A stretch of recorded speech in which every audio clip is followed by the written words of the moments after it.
Hi, welcome to this 30-day program, Spiritual Awakening and Personal Power Journey.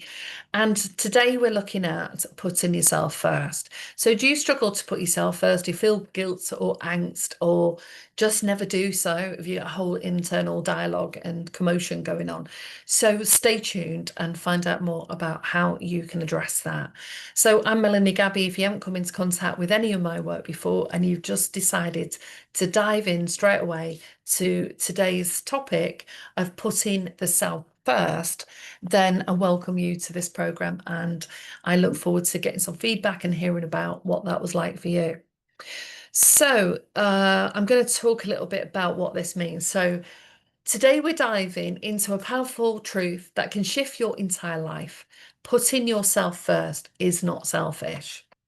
Many of us have been conditioned to believe that prioritizing our own needs means neglecting others or being selfish, but the reality is quite the opposite. When you take care of yourself, you build inner reserves, strength, and patience and compassion that ripple outward into your relationships and work. Think of your energy as a cup. So it's not quite a cup, it's a bottle. If this is your energy and that's all you've got left, and you've got multiple things to do that day, how do you prioritize your energy and where do you rest and restore? So I did a video on rest if you've not seen that yet. Give that a look because we can get to a place we keep taking from that energy where we've got nothing to give. And when we've got nothing to give, we can get so exhausted that we just want to flake into bed. We struggle to even think about some of the important things. We can get agitated and frustrated with other people in our lives. So it massively affects us. And when we're talking about being selfish and giving yourself some time, initially it's just about giving yourself a little bit of time if you're not giving yourself any time at all. So when you fill your cup up, you will show up more fully, authentically, and joyfully. So in order to experience that, you've got to give this a go. You might notice subtle energy shifts when you start prioritizing yourself.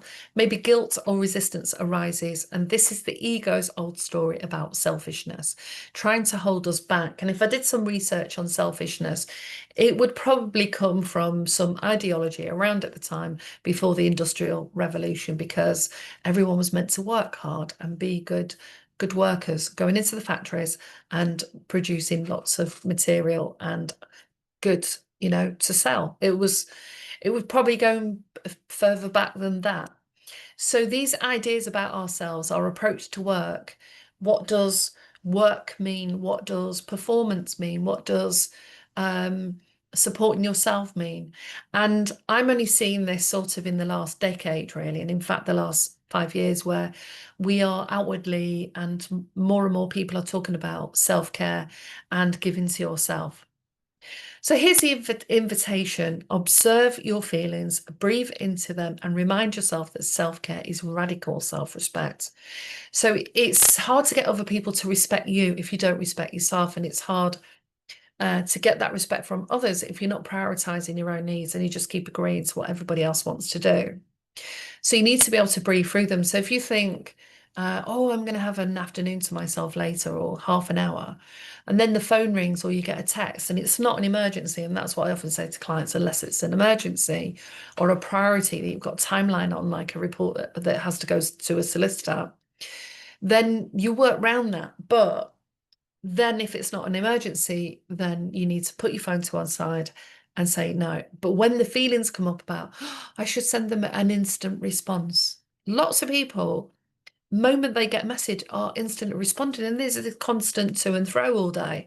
So not only is that difficult if you're focusing on a particular project, to lock your energy in and really engage with the material, because every time you pick up your phone,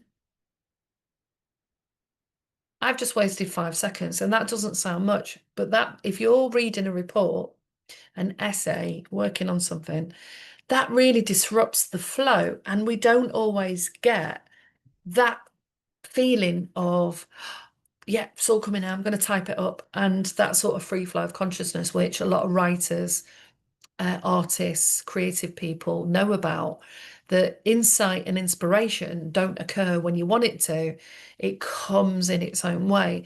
But the more that you practice mindfulness and meditation, and I've actually got a brilliant book, actually, I'm going to show you. And this is by Rick Rubin, The Creative Act, A Way of Being. And I haven't read it all yet because I'm just going to invite you to stare at that dot or that dot. And it's interesting it's used a dot because if you just stare at the dot, all of a sudden you realize that your thoughts have gone elsewhere. And when your thoughts come back in and you realize, you just go back to staring at the dot. Anyway, he talks about his whole journey of being a record producer and how he operates and how I don't know if he learned mindfulness and meditation first or they just come about. And every section is related to the different facets that have emerged ever since he started becoming more mindful and using meditation, like harmony. We experience more harmony. We get more creative. We start managing our boundaries better. We start looking at our beliefs and values. We might cooperate more. We might let some things be and not get so over involved. We might become more playful. So, great book to look at if you want to go deeper on that. So, self-care and putting yourself first. So, the affirmation is I honor my needs and give myself permission to thrive. Great affirmation. So, make sure you write that down.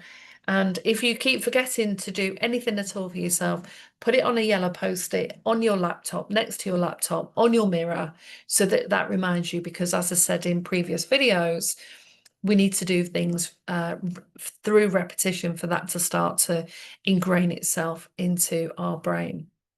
So the card that goes with this is the Empress, which I've no idea if I managed to pull that out earlier. So I may find it in a moment.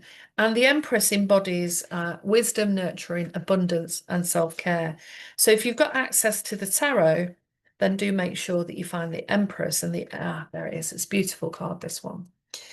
And make sure that you create a foundation.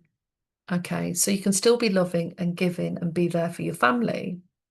But the Empress asks, how are you nurturing yourself today? And whether or not you're nurturing yourself through your creative ideas that start, you know, in that feminine energy. And feminine energy is softer and it's when we relax and have space. So the Empress reminds us of that. So it could even be that you put that on your phone if you're busy, is to learn to take a deep breath and connect with that. Okay. So the book recommendation is by Tara Brach, which is Radical Acceptance, a compassionate guide to embracing yourself fully and breaking free from self-judgment. And the song by Alicia Keys, Girl on Fire, the anthem of empowerment and honoring your inner strength.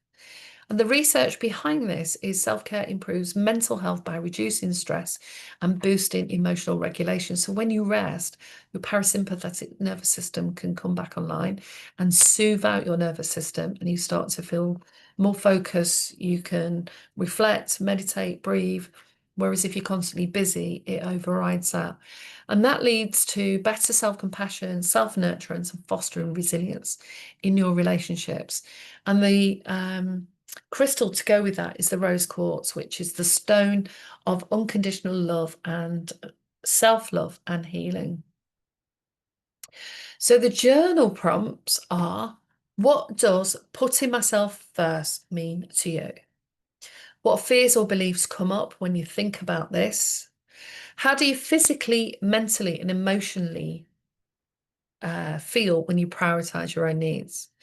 And what small acts of self-care can I commit today that nourish my body, mind, and soul? So write your journal, the questions in the journal, have a think about that. And if it's difficult, start thinking about, do you enjoy a deep soak? Do you like having a shower? There's certain body creams that just make you feel really good. Do you spend time just sitting in the garden, listening to the sound of the trees and the birds? So how do you do that? And it's worth just checking into that and making more time to do that and being aware of what thoughts can get in the way. Because like I said, that critical internal dialogue of you need to get up, stop it, you're being lazy, all of that can go on inside. And if we keep paying attention to it, we keep adding fire to those thoughts, it's going to be much harder to let go of them. So, like and subscribe to my page if you haven't already, and keep aware of the extra videos that I'm recording that go along with this, because like you guys, that when I sit down, chill out, and have some time to myself, lots of other ideas come. That's when I get highly creative. So I look forward to hearing from you, or check me out on my website, melaniegabbick.com, or set up a 3-session Kickstarter process with me.